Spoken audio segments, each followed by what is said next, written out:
بحث خوانندگی خوشساخت شد. مراقب باشید در این زمینه اشتباه صورت نگیره. آهنگ‌های دوران طاغوت راه پیدا نکنه در مفاهیم دینی ما. یه جاهای انسان گاهی میشنوه. مراقبت کنید. آهنگ مداحی آهنگ شماست، مال شماست، ابتکار شماست. نباید اونجوری که مربوط به دشمنان شماست که علیه اونها شما قیام کردید، ملتتون قیام کردن، علیه اون معارف، علیه اون فرهنگ غلط نفوذ کنه در کار شما و در بیان شما.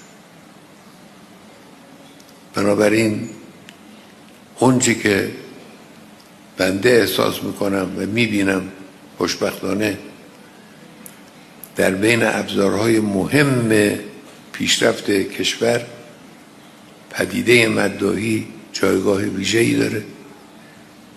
دارید شما کار میکنید، تلاش میکنید و همونطور که گفتم احتیاج داره به پژوهش.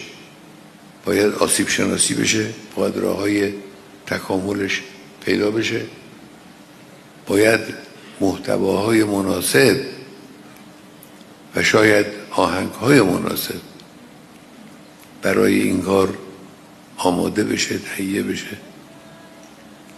مداحی رو حفظ کنیم، نگه داریم، تکامل ببخشیم و از این پدیده استفاده کنیم.